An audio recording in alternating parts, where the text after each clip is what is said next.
Graça e paz, igreja. Glorificado seja o nome do Senhor. Sejam bem-vindos aqueles que conseguiram chegarem aqui, aqueles que ainda irão chegarem, aonde a palavra chegar, aonde o som que propaga chegar, que seja para resgate. Que a palavra de Deus nunca vai voltar vazia. Muito feliz porque a igreja está atuante. Estão de parabéns. Glorificado seja o nome do Senhor. Então, amados, nós estamos aqui no estudo do livro de Neemias. Sempre a gente fala alguma coisa, a gente reporta alguma coisa para que haja um entendimento, porque a visão do estudo que nós estamos fazendo do livro de Neemias não é sobre liderança, é sobre a batalha espiritual que Neemias ali enfrentou para edificar os muros e reparar as portas. E estamos trazendo aqui para edificar e trazer aqui um conhecimento, um amadurecimento espiritual da batalha espiritual que nós estamos passando. Todos nós temos batalha espiritual. Na primeira oração de Neemias, que eu fico mais com a parte de oração, na primeira oração de Neemias, ele não nasceu em Jerusalém, ele nasceu na Babilônia. E quando ele soube o que estava acontecendo com os irmãos dele, o povo dele que ficou para trás, ele se constrangiu e ele fez a primeira oração, e essa oração, nós podemos falar que a primeira oração de Neemias foi arrependimento. Por quê, amados? Nós temos que termos a consciência que a gente erra, que a gente peca, que a gente desobedece. E para se chegar diante de Deus, para que Ele faça um mover, para que Ele restaure, para que Ele perdoe, é preciso a gente confessar e se arrepender. E Neemias, ele não estava nem lá, mas ele colocou teu servo, eu que sou teu servo. Ele também se colocou que ele também precisava se arrepender. Esta foi a primeira oração de Neemias. Estamos na segunda oração de Neemias. Essa oração de Neemias, que está lá em Neemias 2 e 4, que nós estamos finalizando já o capítulo 2, foi uma oração silenciosa. O rei viu que ele estava triste e perguntou: por que você está triste? Deve ser coisa do coração. E o rei pediu: o que tu me pedes? E ele falou: orei ao Deus dos céus. Foi uma oração silenciosa. E tem certas coisas, esse livro de Neemias, ele nos dá um exemplo de como a gente tem que se comportar. Ele, antes de responder ali para o rei Artaxerxes, ele orou silenciosamente. E nós cremos que nessa oração, ele pediu o quê? Direção e governo de Deus. Porque ele já estava pronto a ir ao local. Então ele pediu direção, ele pediu governo, sabedoria e estratégia. Amados, esta tem que ser a nossa oração. Quando a gente sabe que a gente vai estar disponível a ir, ou por nós mesmos, que a gente peça a Deus o governo dele, a direção dele, que nos dê sabedoria e estratégia. Porque toda batalha e toda guerra tem que ter estratégia. Sem estratégia, você não chega em lugar nenhum. Se você não tiver sabedoria, como você vai se comportar no local, você vai ser mal sucedido. E se você não ficar sob o governo e a direção de Deus também, a gente não vai. E o que eu acho lindo, eu estou falando já do capítulo 2, quando o rei perguntou: o que tu me pedes agora? Ele orou porque ele sabia que ele ia precisar de provisão. Estão entendendo, amados? Ninguém se lança para fazer alguma coisa se não tiver uma provisão, se não tiver uma cobertura. E eu posso falar que no primeiro capítulo dele, a oração dele foi de arrependimento. Mas o capítulo 1, Neemias foi disponível.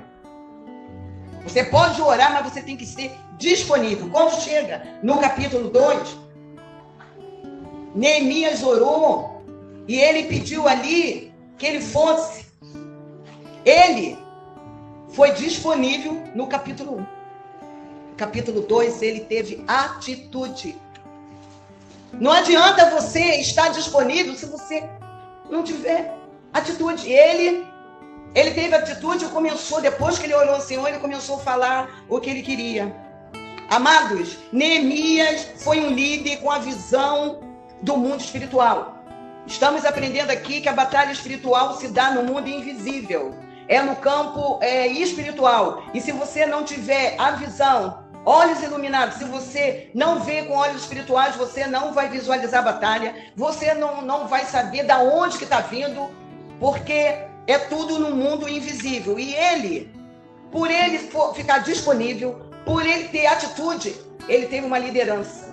E aqui é ensinado que todos nós somos líderes, tá? Deus nos chamou para nós termos uma liderança.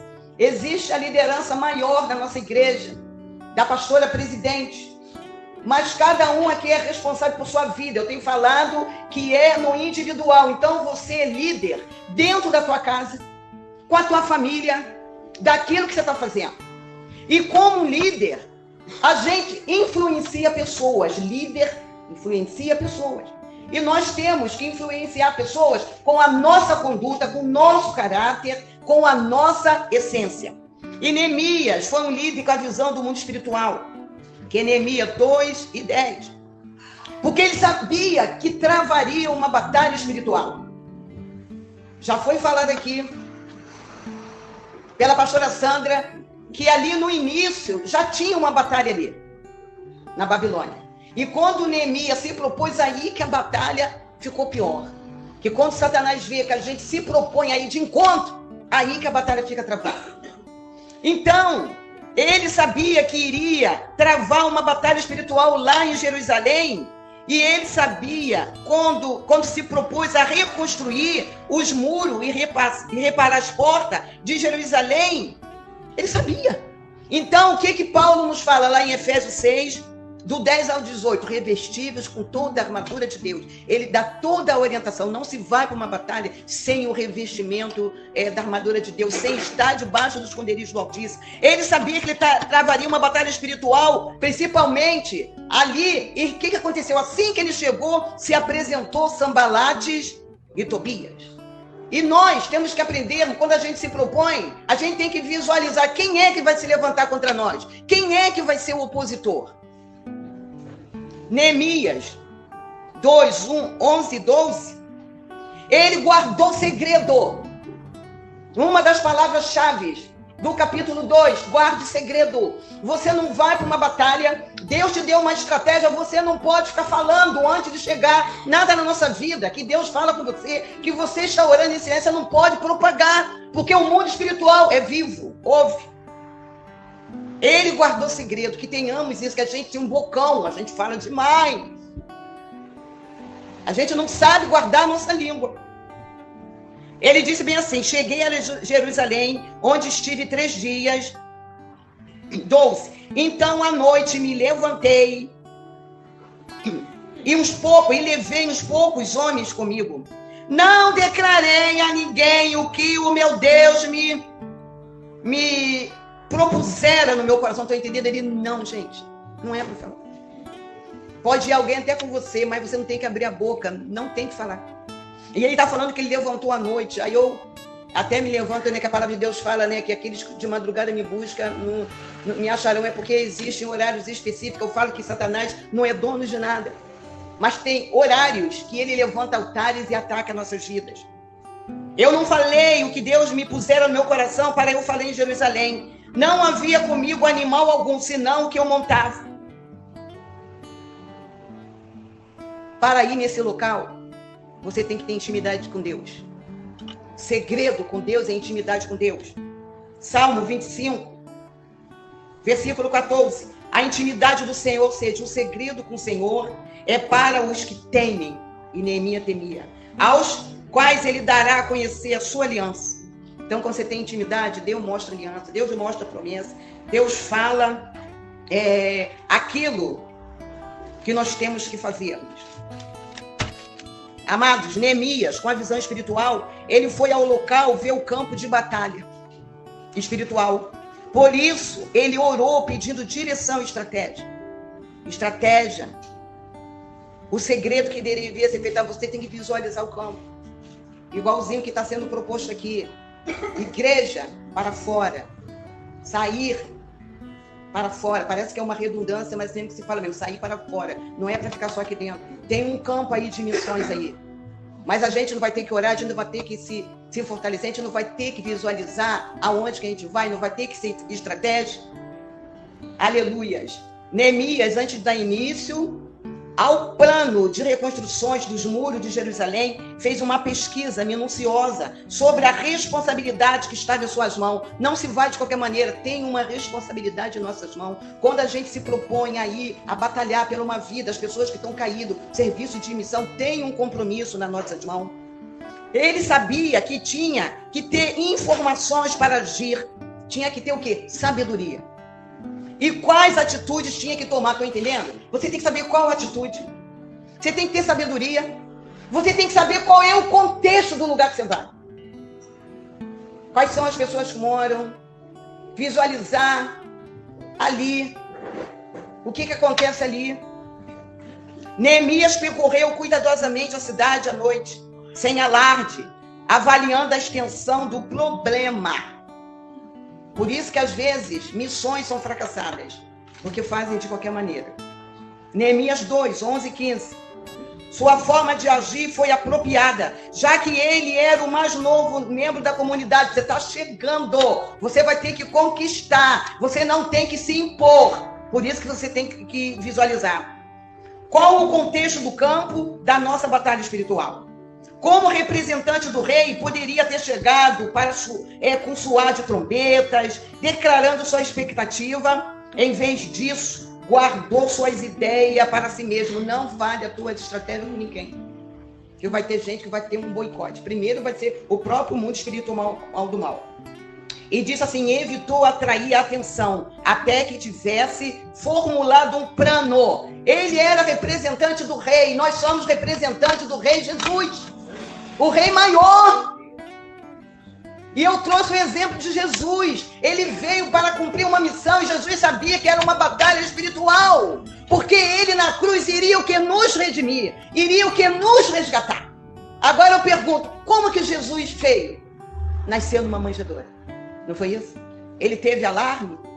Por isso que os fariseus, as seitas ficaram indignados. Você não é rei? Queria que viesse com clamor tocando trombeta. Mas é no silêncio da humildade que você consegue cumprir a tua missão, aquilo que Deus está colocando nas tuas mãos e que você está sendo disponível e está tendo atitude de ir para a missão. Glórias a Deus. E tenhamos cautela no terreno em que nós estamos pisando, amados. Porque, levando em conta que a nossa luta não é contra o sangue e a carne, e o sangue, mas contra principados e potestades que habitam na região celeste. Então você tem que saber. Tem que estar revestido mesmo. E para terminar, eu concluo.